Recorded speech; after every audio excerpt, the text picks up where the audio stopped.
Here at World 5, we are not biased at all. We just love to report the facts. And with more than 12 plane crashes, 13 murders, and 10 suicides, that's a lot of death. But not just any death. Join us as we look at the connection to Bill and Hillary Clinton and their alleged death victims. It all begins with Ron Brown. Now, there's a reason that Ron Brown is first on our list. He was the first African American to become the U.S. Secretary of Commerce, and he also served during the first term of Bill Clinton's presidency. So, how exactly did Ron Brown die, and why are people so suspicious about the circumstances that surround his death? As it turns out, Brown was killed during a plane crash near Dubrovnik in Croatia in 1996, and many people believe that Bill Clinton was involved in his murder. Brown was near indictment and threatened Clinton that he would not go down alone. The day afterwards, Brown's lawyer was murdered in a drive-by shooting. And the day after that, an air traffic controller in charge of the plane during the crash was found dead. Now, Brown may have been shot in the head during the flight, according to X-rays, and the United States claims that there was no black box found on the plane, even though television shows aired teams pulling it out. Sounds rather suspicious, don't you think? Bill Shelton and Kathy Ferguson. We're putting these two together on our list because they were engaged. They were also both connected to Clinton, and both died just 1 month apart. And what was their cause of death? Well, it was ruled as a suicide. But was it really? Let's have a closer look. Kathy Ferguson was a witness during Bill Clinton's sexual assault case that involved Paula Jones. She was found dead in Shelton's apartment with a gunshot wound in her head. At the time, it was ruled a suicide. But why would this woman have several suitcases packed if she wasn't going somewhere? And what about her fiancé, Bill Shelton? Well, a month later, Shelton apparently killed himself at her gravesite. And of course, it just sounds like your typical heartbreak Romeo and Juliet scenario. But he was also killed with a gunshot wound to the head. And the coroner who examined his wound said that it was very similar to Ferguson's. Either this is a complete coincidence, or everyone is becoming really skilled at self-inflicted headshots these days. Moving right along, we find ourselves with the mysterious case of Barbara Wise. Wise's death is by far the most mysterious out of any on our list. The Commerce Department employee apparently worked closely with Ron Brown and another associate. She was also suspected of leaking certain commerce documents which allegedly exposed Chinese espionage, which is, of course, plenty of reasons to get on Clinton's bad side. Someone must have had a really deep hatred for the woman, because she was found dead and locked inside of her own office. She was also bruised from her head down to her waist, and to this date, no one's ever discovered the reason why. Plenty of speculation surrounding the event leads many to think that she was tortured for hours on end before her death. It also leads you to wonder why the Commerce Department apparently doesn't have any security cameras around their building. And following victims who died by headshot, we find Ed Willie. Willie was involved in plenty of Clinton's fundraising events, and his cause of death? You guessed it, suicide, with a perfect shot to the head. But it gets even weirder once we dig into some of the background. In 1993, Willie's wife, Kathleen Willie, had a job-seeking meeting with Clinton as the couple faced plenty of financial difficulties. During this meeting, she claims that the president sexually assaulted her. Little did she know that her husband was already lying dead in the woods, with a suicide note saying that he apologized for the financial situation. Now, was this a mere coincidence, or a quick warning shot? These days, Kathleen is still very anti-Clinton, and has already expressed her desires for Trump to win the upcoming election. And you've probably heard of Stanley Hurd and Steve Dixon, right?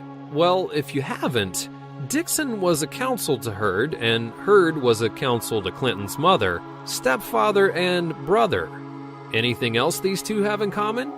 Well, both of them died in a plane crash, on the exact same plane. And if that's not suspicious enough for you, get this. Their plane took off and had to make an emergency landing as a fire erupted on board. Everyone was able to exit the plane, and then they rented a new plane. And then guess what happened? They discovered a new issue on the new plane and had to return again. On the way back to the airport, the plane just mysteriously crashed, and someone had enough of their playing around. But not all of the victims died by headshot or plane crash. Now we focus on the murder of Seth Rich, a Democratic National Committee staffer who was killed in July of 2016 when the police found his body on the floor and quickly ruled it an attempted robbery.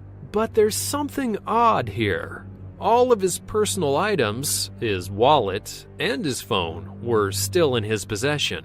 But what makes Seth Rich so special? And why would he even be a target? Some people suspect that he could have been involved in a large DNC email WikiLeaks scandal and was persuaded by Bernie Sanders. Kind of strange, isn't it?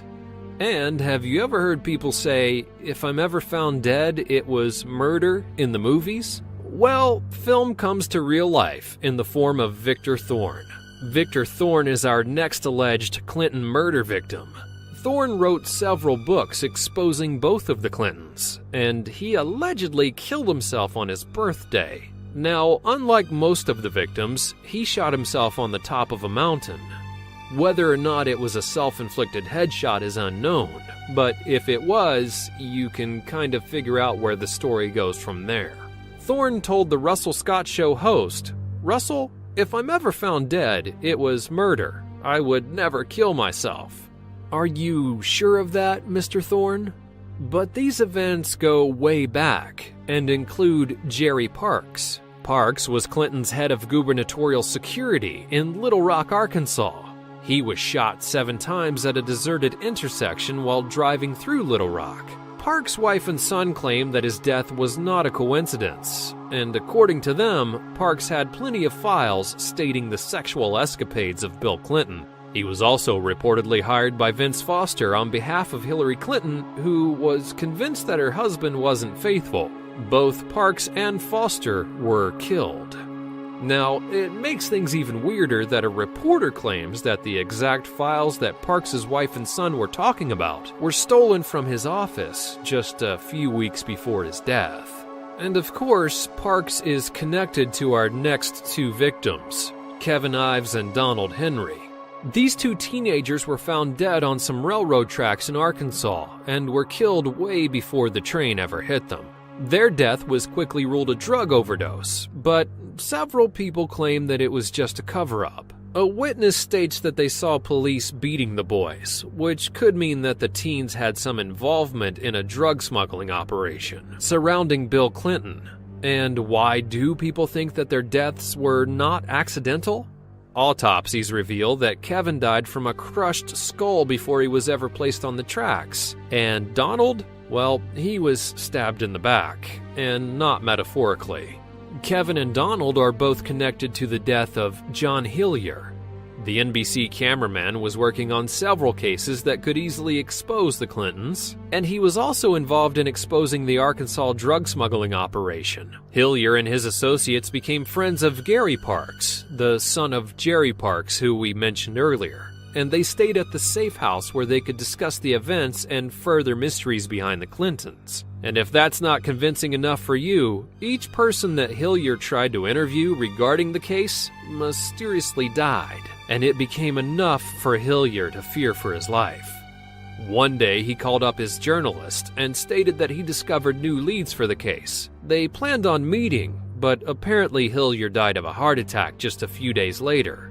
Was it a coincidence? Maybe too much stress to look after his health? We may never know.